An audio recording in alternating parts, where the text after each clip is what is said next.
But what I want to do today is really focus on some of the data. And so I have tried to come up with a way in which I can give you, in a very short amount of time, 2 different ways of framing this argument. And so I want to start by saying that when we think about identity and what it means to be American Indian, in my field, right, we look at that in a holistic way. That we don't decide just for ourselves who we are, we exist in social worlds. So we engage in identities that involve interacting with other people. So who we are is both a function of who we say we are, who we think we are, what we've been taught, but it's also a function of negotiating that identity with the other people around you. And so as we think about this, I would normally introduce 2 theories, but today I'm just going to introduce one. And so, it's frozen.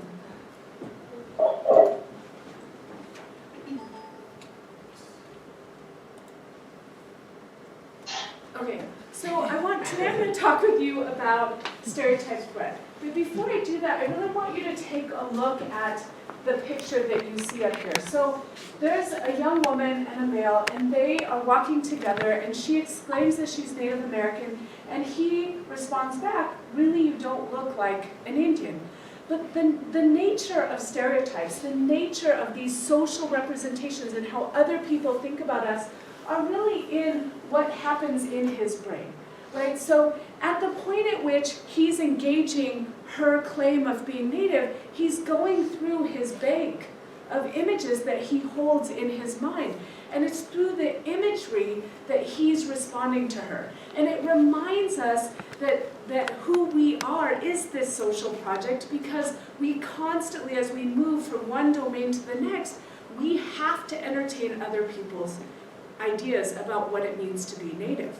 And so what stereotype threat theory, which was developed by Claude Steele and Josh Aronson, and let me just say, thousands of studies. And the research I'm going to talk about today is consistent with those many thousands of studies. And so stereotypes exist in the world not simply inside individual minds, right? In fact, when we think about a stereotype, it's not that what I know is somehow defunct in me, that it somehow changes who I am. The power of stereotypes is that it exists in the space between us. Right? That when we interact with one another, we have to contend with these representations. And for Native people, this is a big deal because we are not widely represented. The media really provides us a very narrow and limited representation of what it means to be Native American, and it influences how our children negotiate their identity across very consequential domains. So stereotypes are reflected and inscribed in the practices, policies, and institutions that comprise society. So it's not just the image, it's how an image gets used. It's what it leads people to do, how it leads them to talk. So when we think about things like sports mascots, it's not just how a team uses that mascot, it's then how their opponent responds to that mascot. So if someone wants to be an Indian, it means the other team wants to kill the Indian. And what it does is for young children, and what our research has shown is that it puts young children in this position where they have to navigate those 2 things. And so all of the arguments that exist out there are people trying to justify or rationalize framings, but as a psychologist, what I care about is the impact on children. And so stereotype threat tells us that stereotypes are enacted in everyday interpersonal behavior, right? It's in that interaction between 2 individuals or between the person and the social context. And finally, these thousands of studies tell us that stereotypes are powerful and influential in the performance of minorities. So when we look at an image, so this was the University of Illinois' image, right? So this was Chief Alanowick. It's their former mascot. There's still a lot of debate about it. But when you look at this, it isn't just that he's dressed up as a Native. It's that for people who are not engaged with Native people on a day-to-day basis, for people who have limited interaction with Native people, this image becomes a representation of what a Native is, how a Native behaves, what kinds of practices get associated with being Native, and yet not Native at all. And so you cannot disengage the power of what it means to use someone's ethnic identity as a measure, right, in a sports domain, as a measure of some larger identity. So people will say this is not about American Indians, this is about us, this is about our team, but it is. You can't divorce it from our identities. And so today I'm going to give you one study in each of these points and then talk to you about how we've replicated these studies with Native students. So what are the psychological consequences of American Indian mascots on American Indian students, right, who are the targets of these representations? And then secondarily, what are the psychological consequences of American Indian mascots and European American students who are the observers of these representations?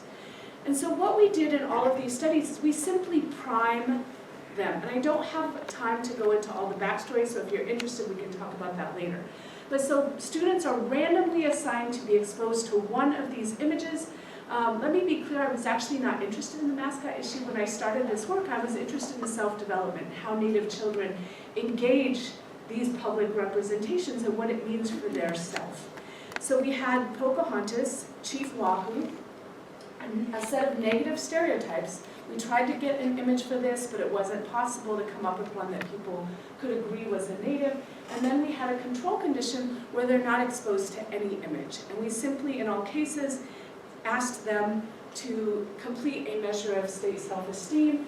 And what we found is that, first of all, the imagery had a larger impact on self-esteem. Compared to not being exposed to an image, both of these images, Chief Wahoo and Pocahontas, depressed self-esteem more than both the negative stereotypes condition and the control condition. And the negative stereotypes, which keep in mind is about dropout rates and suicide and alcoholism, while it's significantly lower than the control condition, it is significantly higher than these images. So following that, we did a number of follow-up studies. And what I want you to take from this is that we replicate these results over and over, and we show that with another group of American Indian students, it influenced how they felt about their community. In fact, it depressed how they felt about their community. So when exposed to the Indian mascot image, Native students felt that their community had less power and resources to improve itself. Similarly, it influenced their future goals. So when exposed to the mascot, students were less likely to see themselves as achieving academically in the future. Moreover, the negative effects held whether, so we used then a bunch of other mascots.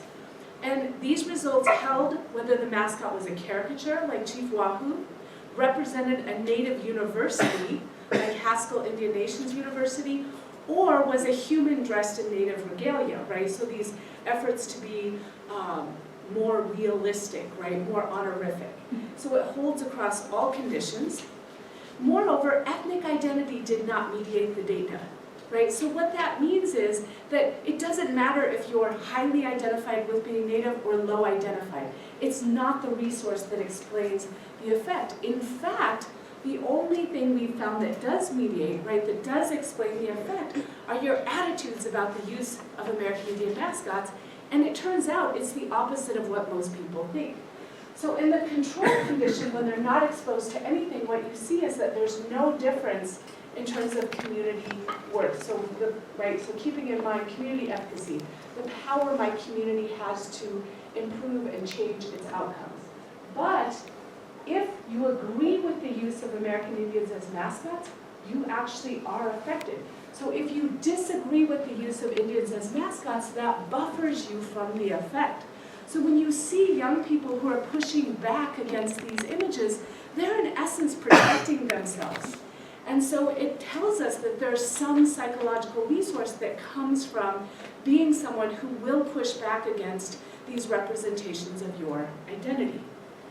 In the second set of studies, I want to focus on the effect on European Americans because, right, they're part of this debate. And so we did the same study. Initially, we used the same conditions with European American college students, but we got a different effect. So compared to the control condition, being exposed to any one of these Native social public representation increased self-esteem for European American students. And so what that tells us is that it absolutely matters if you are the target or the observer of the representation. And I just want to quickly point out here that it's actually the case that for whites and natives, in the control condition, self-esteem is exactly the same, 3.7. So the difference is, right, if you are the target of it, it hurts you. If you are the observer of it, you advantage from it. And in fact, we also replicate these studies. And we actually did it in more clever ways. We put them on t-shirts. So we had my research assistant, who is European American male. In each condition, he's randomly assigned to wear a different t-shirt that has a different mascot on it. And it holds only for the mascot condition. It doesn't work for the fighting Irish, right? But in the mascot condition, you find the same positive bump in self-esteem, but you also find that white people like other white people who wear Indian mascots. And what that means is that unlike when you use and engage other groups' stereotypes, like say any African American stereotypes, right, you might pay a price for that. What our research shows is that European Americans incur no social cost for using American Indian mascots. So I want to end by saying that social representations can have unintended and negative effects. And so when I think about Recording has started. So glad. Good timing. Get to the best part. Okay, so, right, so despite efforts to increase at University of North Dakota, right, these efforts to make the image more honorific, what you find is that you cannot control how other people use this. And research by other colleagues out in other universities has shown that these mascots don't just affect natives, they affect Latinos, Asians, right? They have a variety of consequences. They lead to greater racism towards native. When you look at comments that people will publicly make, it increases racism and prejudice towards native people broadly. So this is never about one team. This is about native people across the country having to contend with how other people are using their images. And so in case you can't read this, this was a poster that was put on the American Indian Studies door, and it says, if they were called the drunken, lazy, welfare-collecting, free cheese-eating, whiny-ass Sioux, then you would have something to complain about. Go fighting Sioux, right? So that's not honoring Native people, but that's the context that Indian mascots set up. And I do have to say, so I went online and I looked to see if I could find some images around the Blackhawk image. And I do have to say, so here's an example of non-natives engaging the image. And the images I found of other teams are too offensive to put on. Like, I could not bring myself to put those images on a slide and show you. And so not only do they have unintended and negative effects, we know that for American Indians, they depress self-esteem, they depress how, and all of these are natives who live on reservations or attend to predominantly natives, so you cannot question their Indianness. And moreover, many of them are children. Do we not have a responsibility to protect children from this type of imagery? And finally, for European Americans, they benefit just like they do when we invoke Black stereotypes, just like they do when we invoke Latino stereotypes. This data is consistent with decades and decades of research about stereotypes. Thank you.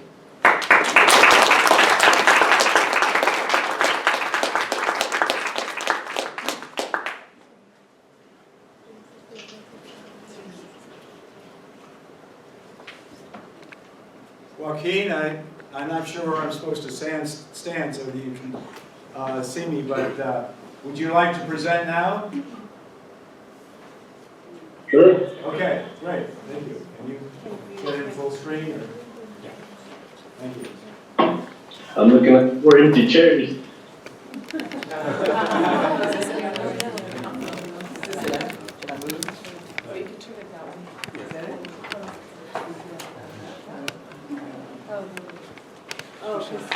Is it this? It's pointed to that, so when you're on the Right. panel. Okay, we can show So him. if you, yeah, so There. if you were to, if you were to There we turn around, go. you Look. can see. Can you see everybody now? There you go. Whiplash watching. Andy, it's all you, baby.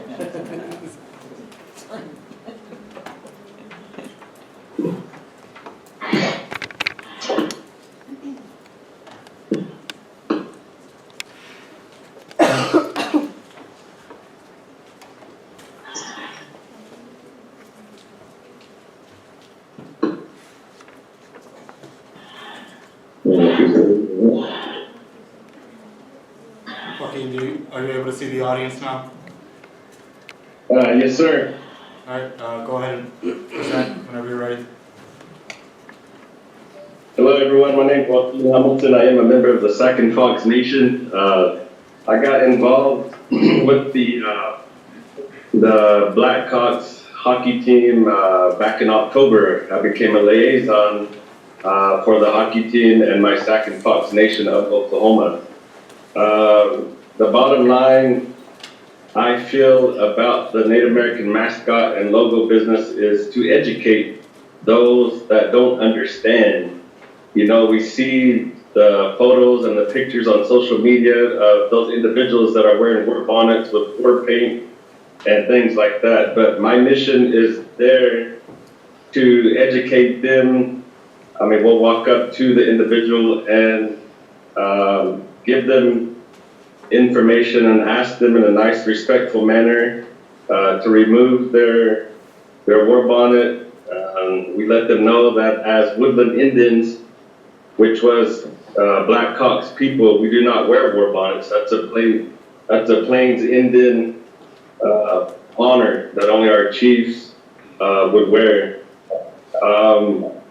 So when we see those individuals at the game, we share some knowledge with them and we ask them in a really respectful manner to remove their war bonnet and their face paint and let them know why. And at one particular game, I had a good friend by the name of Gabriella that approached an individual, and I witnessed it with my own eyes, her taking the bonnet off and taking the war paint off and never put it back on the rest of the game. But I teamed up with the American Indian Center there of Chicago. We had a booth set up, and we passed out brochures about our people.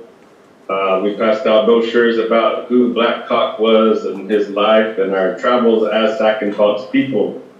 But, you know, I have a lot of questions that came up, you know, after hearing some of the opening remarks, you know, about stereotypes and things like that. But me personally, you know, I don't know if how many people know the history behind the Blackhawk name and where it came from, but in 1926, Frederick McLaughlin purchased the team.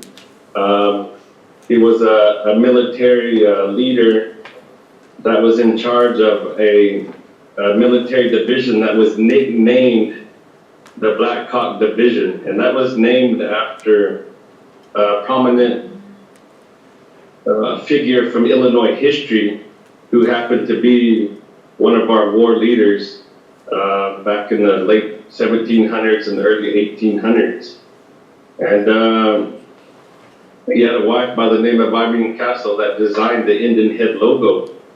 And because we have that Indian head logo, we're automatically put into the same pot as the other mascots and logo names. But I personally feel like we have to approach each logo and each name individually because each has a different story. I do agree with some of the protesters on the racial slurs, the racial things behind the names, but the Blackhawks are a little different. You know, the research that was done, you know, on the, I'm sitting here thinking about the psychological consequences on Native American children, but we're where I'm located in Oklahoma, there's 36 tribes in the state of Oklahoma. And growing up in the 80s and 90s, you know, a lot of my friends and relatives, we wore Blackhawk jerseys. We wore Indian ball caps, Cleveland Indian hats, Kansas City jerseys. But the way I feel is that the education needs to be taught in the school system. Everyone's out to attack the NFL teams and the professional teams, but some folks don't realize that there's 450 products out there in the United States that have Native American logos as for their product. And, you know, we talk about education. I actually brought a book with me that my son is 11 years old. He goes to Grove Elementary in Shawnee, Oklahoma. And on this book, it says there are many reasons people paint their faces and bodies. Long ago, Native Americans used paint to camouflage their faces for hunting and making themselves appear fierce in war. They also used paint as sunblock during their corn harvest fiesta. The Indians used yellow paint on their faces to symbolize the yellow corn. So I really totally disagree with this. And so this is a perfect example on where the education needs to start. We're concerned about our children. We all are. But this is where it begins, in the school district. I've had friends and relatives that are urban natives that grew up in big cities. They were relocated during the 1956 Act with their folks. A lot of them lose connection to their tribal heritage. So me personally, I recommend to those Native Americans to get reconnected, to know who they are, what they represent. And so me personally, raised up traditionally, I don't see a big problem with our children, you know, when it comes to psychological consequences, because where I'm from, a lot of the young people that are raised in traditional ceremonies, they know who they are, they're grounded, they know their language, they know their traditions. And so as Native people, we have a lot of humor. We like to laugh. We like to visit with one another. And some of these logos are humorous to us. They'll make us giggle, they'll make us laugh. But we as Native people, you know, I feel like we have bigger issues to focus on. You know, a lot of these teams, they've had their names for many, many years. And so the question of why now? Why not in the 70s? Why not in the 80s? But why now? And so it brings up the questions of, you know, like, you know, stereotyping can be addressed, you know, starting in the home, you know, with parents and being rooted in their culture. Like, we need to support our children by maybe even speaking to the school districts and the superintendents and the principals about teaching the truth about Native American, the truth about boarding schools, our travels, the annihilation of all of our people. We've had settlers come in and relocate us and move us here and move us there. You hear about the Oklahoma land run, and a lot of the books, they say that Native Americans sold their land.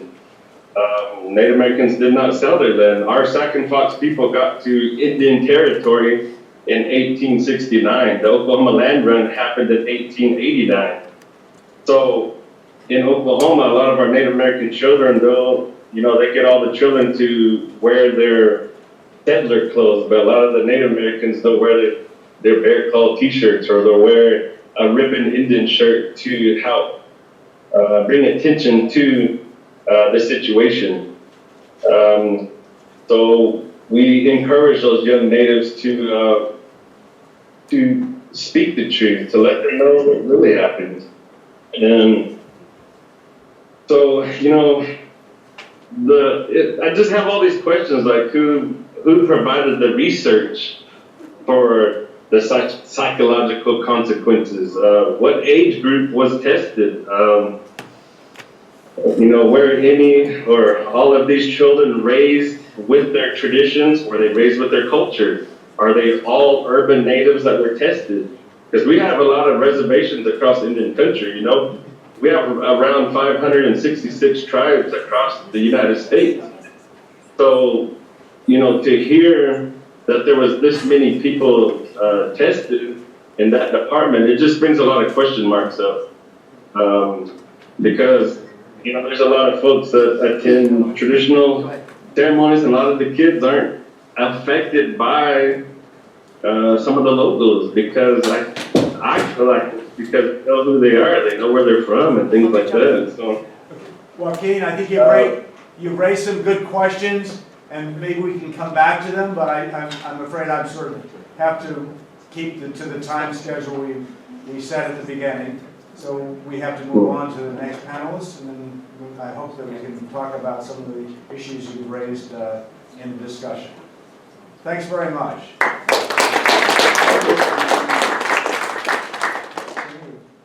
Would you like to come up?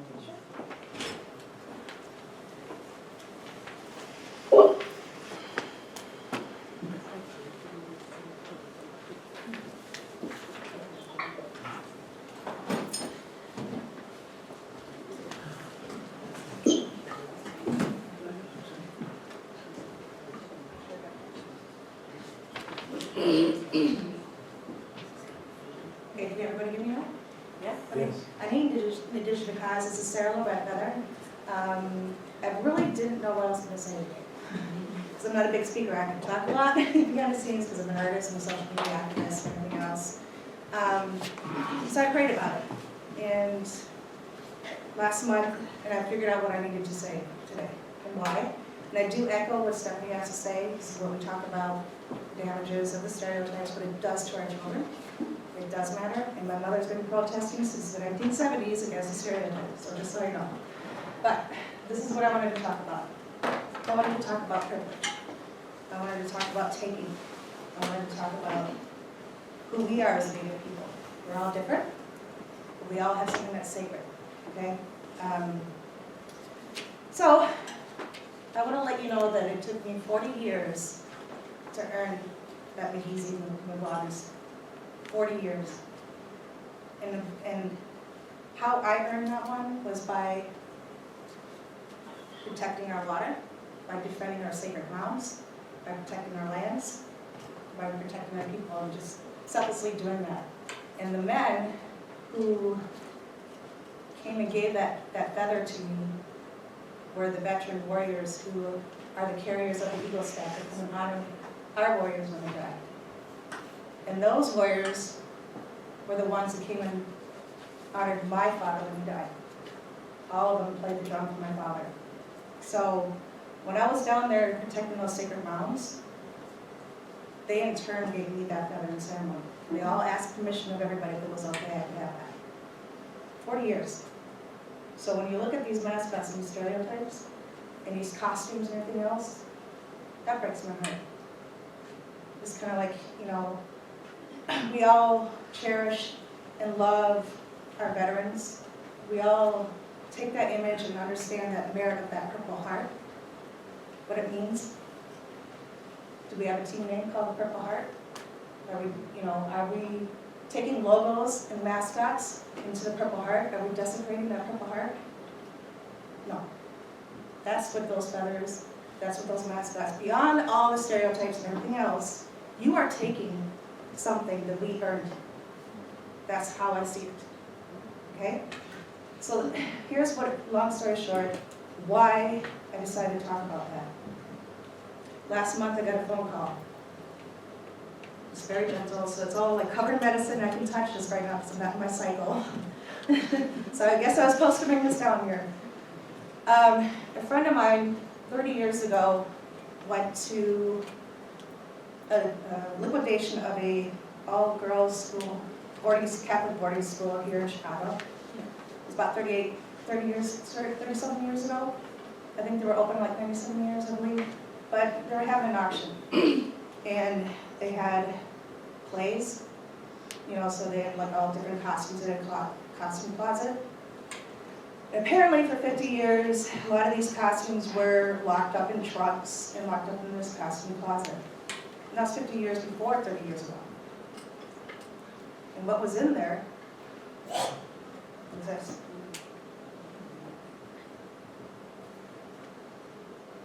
These are all eagle feathers. This was a costume. And they were just going to auction off all this stuff. And when it got brought to me, I just wanted to cry. You know, like, I mean, it's very old, so I'm sure it's like 100 years old or more. I don't know if it belongs to anybody. But I just want you guys to think about that. And the auction tag is still on there. So, you watch. We can ask questions later, but that's what I meant. And I'm going to show you guys.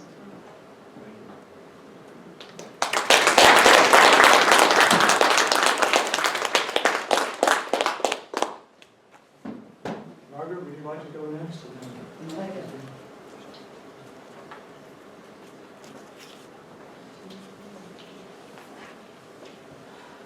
I do want to give you a little bit of my personal background because to your point, Professor, that you don't look Indian. I get that a lot. And you know, when I was younger, I really appreciate what you brought to bear on the studies. When I was younger, you know, I was younger, I was in my 30s, and people invariably would be like really white guys, and they go, like, you don't look Indian, and it really puts you on your heels, and why should I? And I would be nice, and I would try to explain. And the older I got, the less I cared. And now, you know what I say? Because now I'm in my 60s. So now I say, you know what? That's just exactly what I would expect from the white oppressor. So I've developed a real attitude. And I think that I have the right to the identity into which I was born. And part of my life has been one of a journey. I live in two worlds.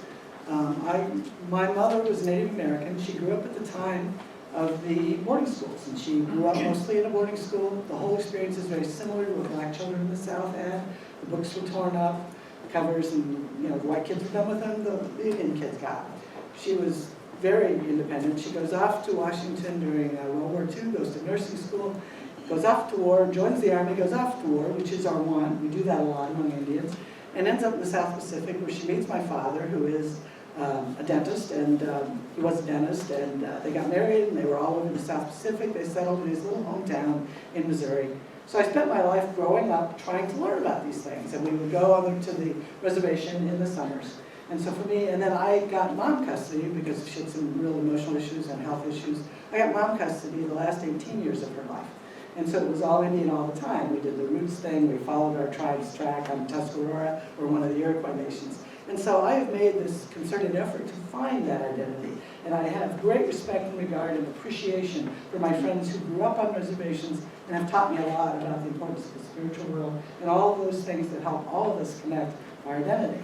And so I just wanted you to have a little of the personal background why this is important to me. Now, as a journalist, you know, a lot of people, of course, don't see that. And I like to think that for me, it means that I know that 99.9% of people are wrong in their assumptions about me. And if I flip that, I go, what are the odds that I'm wrong about them? And it's a tremendously humbling experience and an opportunity to be a bridge. And so that brings me full circle to the journalism aspect, and that's that I'm very fortunate. I have a very excellent position at Chicago Tribune. I'm the standards editor. I'm at the table. My boss is the editor and publisher, and I work with the managing editor and the associate editor. I sit at the news meetings and help make decisions about play online and on the front page of the newspaper, so it matters.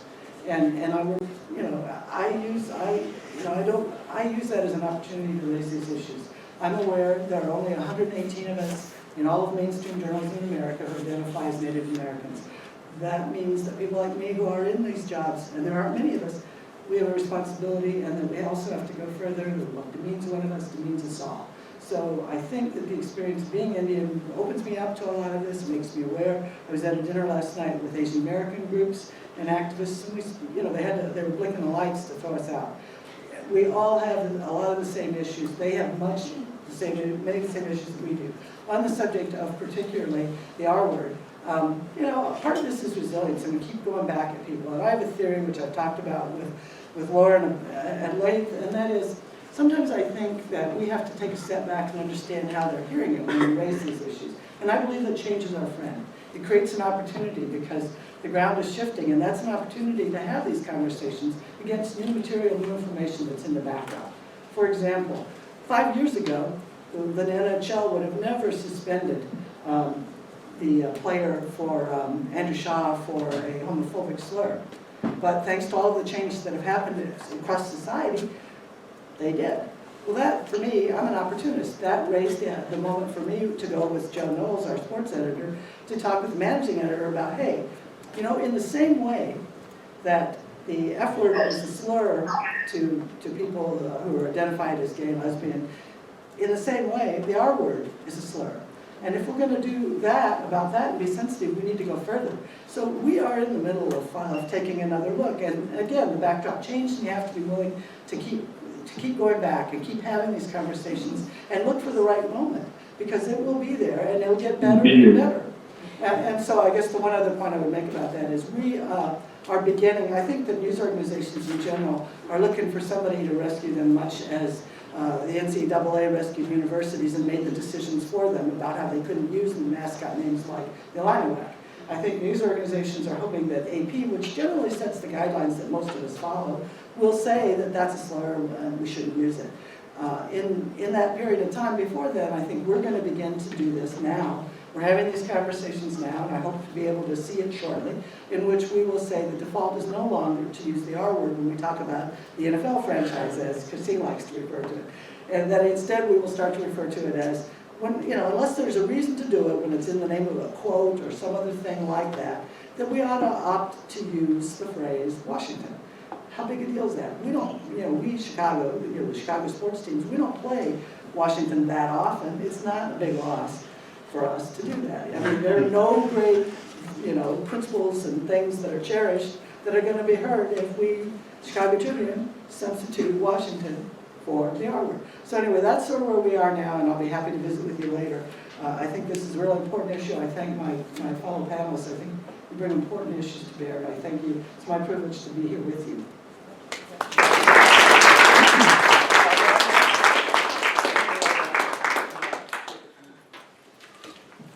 Thank you, dear.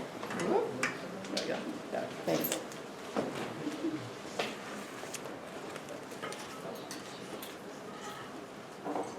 We have enough purple? Just comfortable all the time. Oh, yes, indeed. Turn this on. I don't have any video, guys. Oh. Yeah, right, we can see you. So, what's the issue?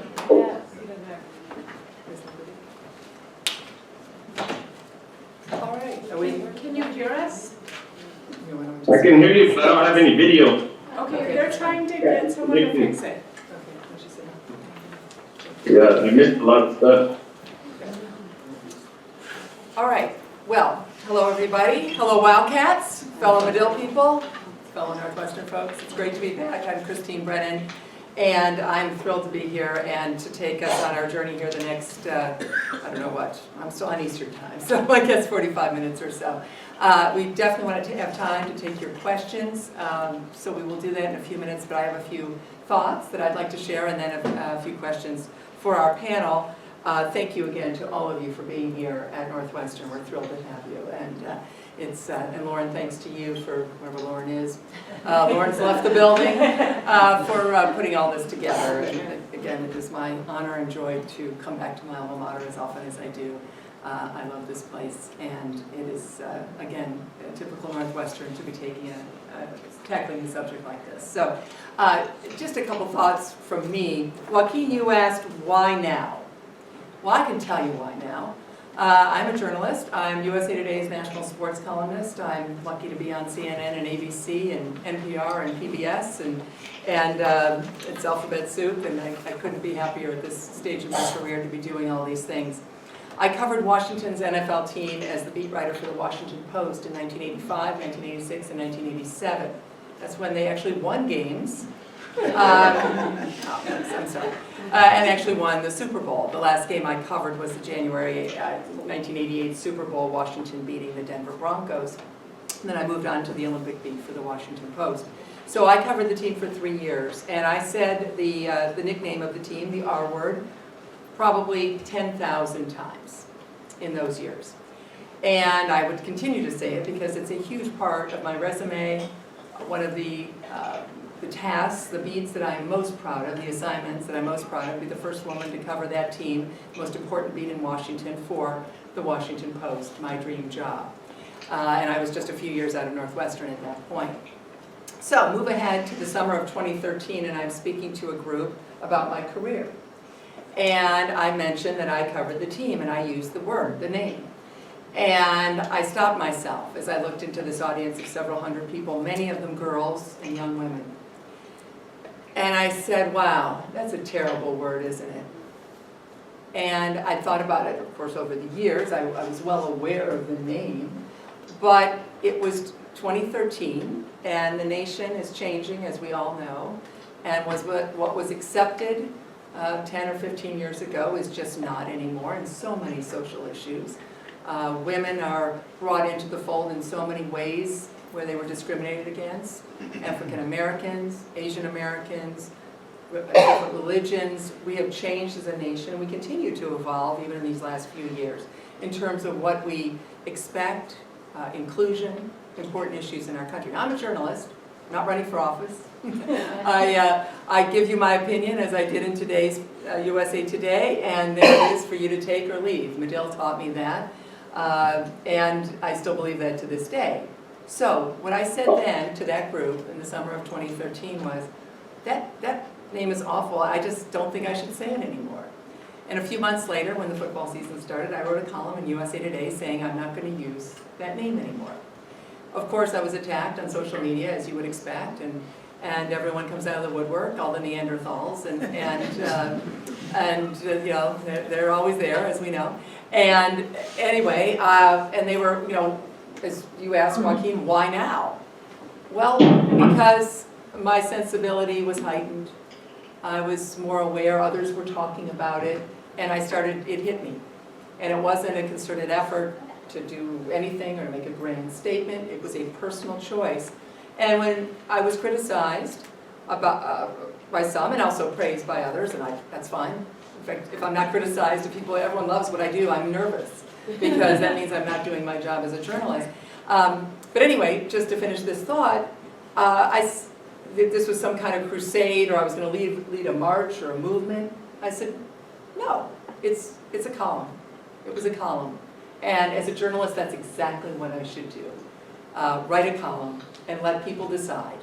You like the idea, you don't like the idea. It's my personal thing. So today, when I wrote about the Chicago sports journalists, the women and the mean tweets thing, I'm sure you've seen on video. If you haven't, look at it.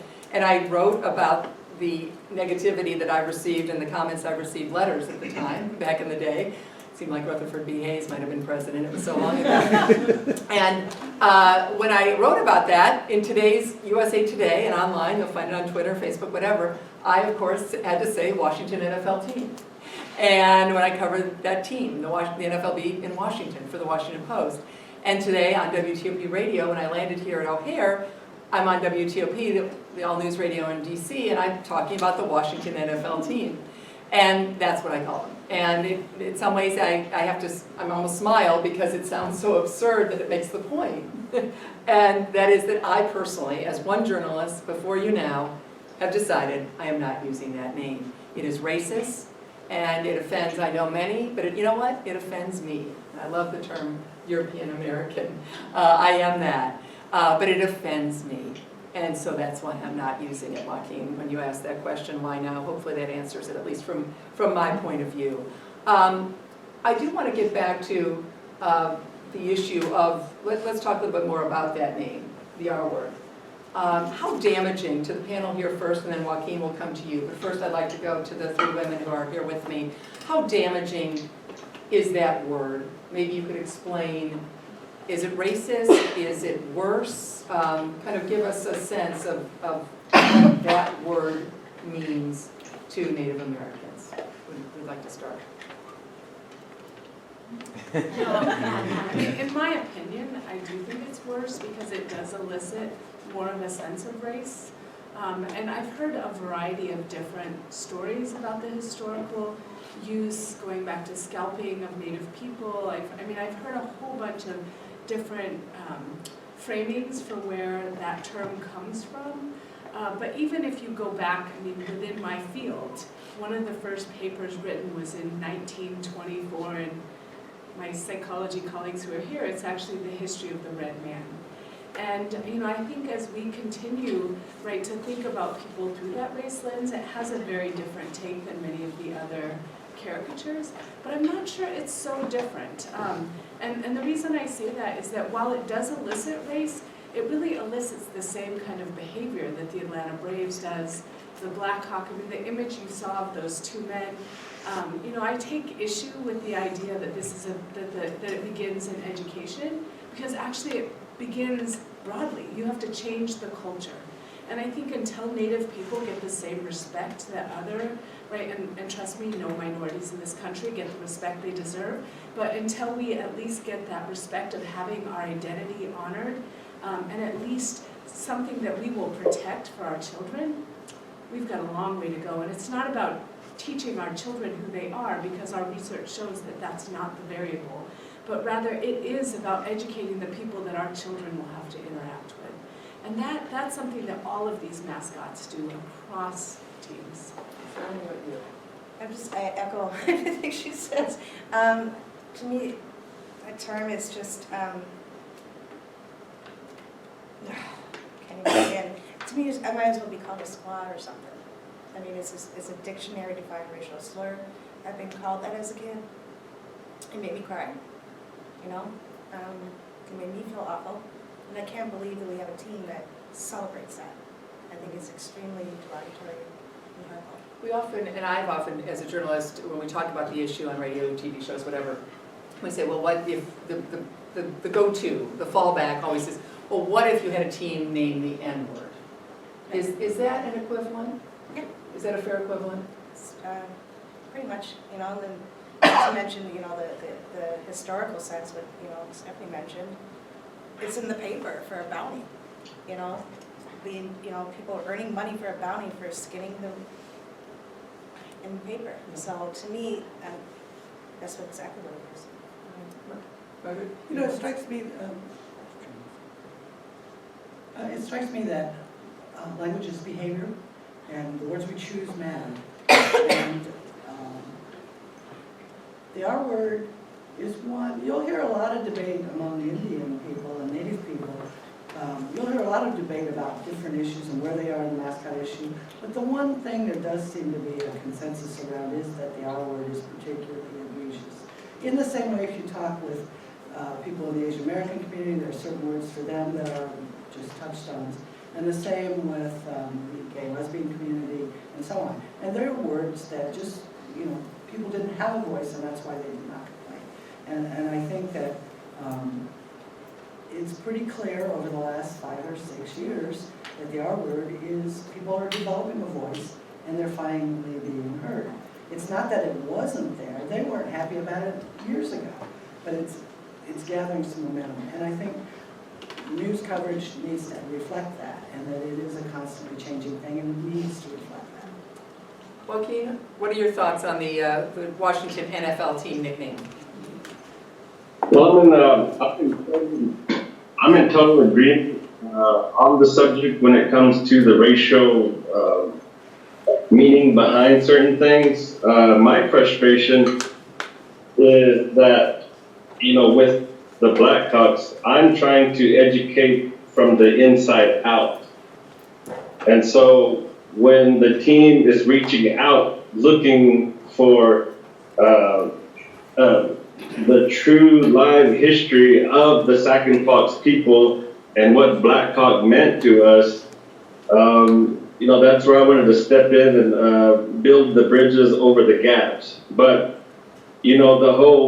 the Redskin name and the logo and stuff, I don't have an issue with the logo part, but the name of it, the Redskin, the meaning behind it, what was shared with me by some of my elders was that some of the settlers, you know, they were being brought to Washington or St. Louis in the 1800s, and they would bring buffalo hides and deer hides and different skins to sell. And in the beginning, it was a political term that wasn't racial at all. There was a chief that went to D.C. and was interviewed, and he referred to some of our people as the red-skinned people. And through the years, it became racial later on in history. And then before you know it, some of these settlers were being paid for a scalp, which was then called a red skin. So somewhere down the line, it became racial, it became derogatory, and I feel so strong about this, I got twisted up. So do you want the name to change? Do you want Washington to change the name? Yes, because of the meaning behind it. But What about, since we're in Chicago and since you're involved with the Blackhawks, what about changing the Blackhawks name, yes or no? no, because when this Indian head logo was created and Jeffrey McLaughlin purchased this team, it was in honor of a prominent figure in Illinois history. So as a Sac Fox tribal member and the support of my tribal council, my elders, and our veterans, to us, it's a great honor. We do understand that, you know, the Indian head logo is leaning towards like a kind of an animated character type, but the respect that the Blackhawk organization shows me in the locker room, the respect that they show me in person, is different than what you would expect. They have a logo of, the Blackhawk logo is in their locker room. They have a bright light shining on it from the ceiling. And no one is allowed to step on this logo out of respect to Blackhawk and what he represented. You know, the nobility, the integrity, the dignity, the bravery, the courage. And so it reminded me of some of my ceremonies at home where we have a certain respect, a certain protocol, a certain way that we carry our shoulders in those ceremonies. And when I saw that, I was really impressed. Joaquin, do you think there's as far as I know, there's no true actual photo of Chief Blackhawk. We saw a lot of paintings, but you know, we don't know how accurate the painting was. We don't know how good of an artist the painter was. So, Joaquin, you know, Joaquin, if I may interrupt, do you think there's any chance you're being co-opted by the team?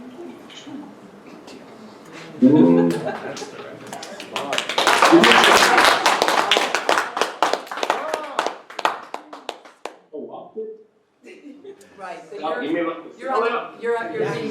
you're being paid, right, by the Blackhawks? Are you being paid?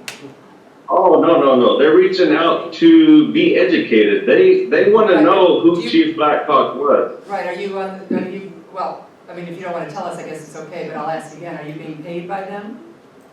Oh, no. Why would I? You know, I was raised very traditional. I am educated. I go to schools, I go to universities, I teach about our Native American culture, our traditional dances, the originality of it, the creation stories. I was really impressed with the American Indian Center on how they get out to the community. They want to help educate some of the tribes. Okay, well, yeah, thanks. Thank you. Got the idea there. I think some of our panelists would like to also chime in on this. Go ahead.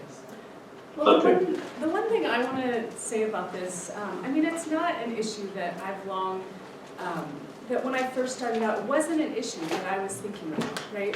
But it has become an issue that is greater than we think it is. So I've heard Dan Snyder say, and now Joaquin say, we have bigger issues. We have no bigger issue than our identity.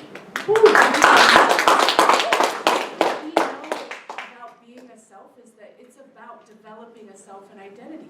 And, you know, I also take great offense at the link, well, I'm traditional. People, I mean, I grew up on the reservation. I didn't have friends, I had cousins. I grew up 7 miles out on the reservation. I went to school on the reservation. All of the kids in these studies are on the reservation. We have a sample that's cuts across university or across tribal nations. But what I learned growing up, that I think, to me, this is all about, what I learned from my grandparents is that it's not all about you.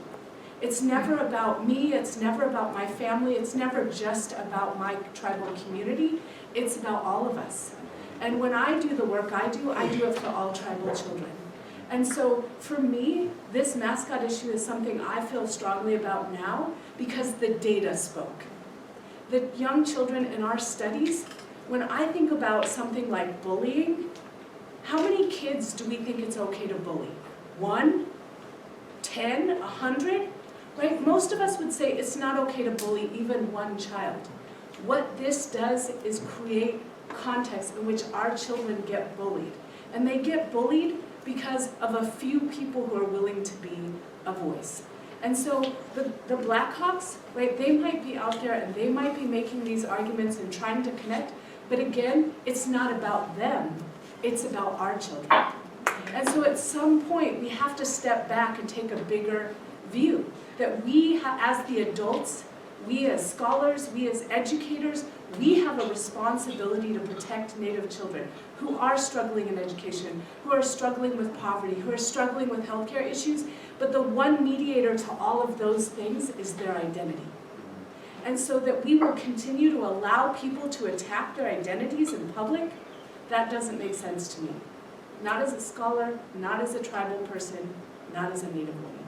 Well, and to follow up on that, a panel I was on at the University of Maryland on the issue of the Washington NFL name, one of your colleagues pointed out, you know, who else has people dress up as them for Halloween? And what does that mean? And what kind of toll does that take on a child, a Native American child? Margaret, I'll put it right to you. Should that Blackhawk name be changed? I mean, you're the Chicago Tribune, and I realize you're not going to make the decision for the entire organization, probably, today anyway, although if you want to make news, go right ahead. But seriously, we've talked about the R word, and we could go back to that if you want. In fact, we're going to take questions. This will be the last of the one I throw at you. But you know, it's 2016, and should the Blackhawk name be changed? I don't think things like that happen like that. I think that the awareness gets raised around other issues and then it starts to flow. I think the Web thing launched a lot of attention. And let me take a step back and look at mascot issues in general. Native Americans have followed by 50 years things that happen in general society. We can start with the Constitution. In the Constitution, African Americans, blacks, 3/5 of a human being. We were the target of the federal policy of genocide. We didn't even exist in the Constitution. So if you keep looking at those things, in 1954, the most popular Christmas movie was White Christmas. And in a scene in there, there's an extended scene of the blackface routine. Do you think for a minute that African Americans were happy about that? And they wear these elegant black gloves, and you know, and it's, no one would have dreamed, you know, there were an awful lot of African Americans, and this was the same year as Brown versus the Board of Education, 10 years before the Civil Rights Act, 11 years before the Voting Rights Act. And so these things get caught because someone said, oh, wait a minute, minstrel shows, is that? We are 50 years after what happens. In 1863, the Emancipation Proclamation, we didn't get the vote till, was it 1923, 24. So Native Americans, in terms of being real in American society, were trailed by 50 years, and these images are part of that acceptance in society. So I don't know what the Blackhawks are going to do, but I am sure that they are very smart people and that they are watching all of these things very closely. And look at the Cleveland Indians. They have begun to even, they're like, whoa, we don't need that with Wahoo, Chief Wahoo, we're going to start the East back. So I don't think that there is this magic moment where somebody says, this is the day that this happens.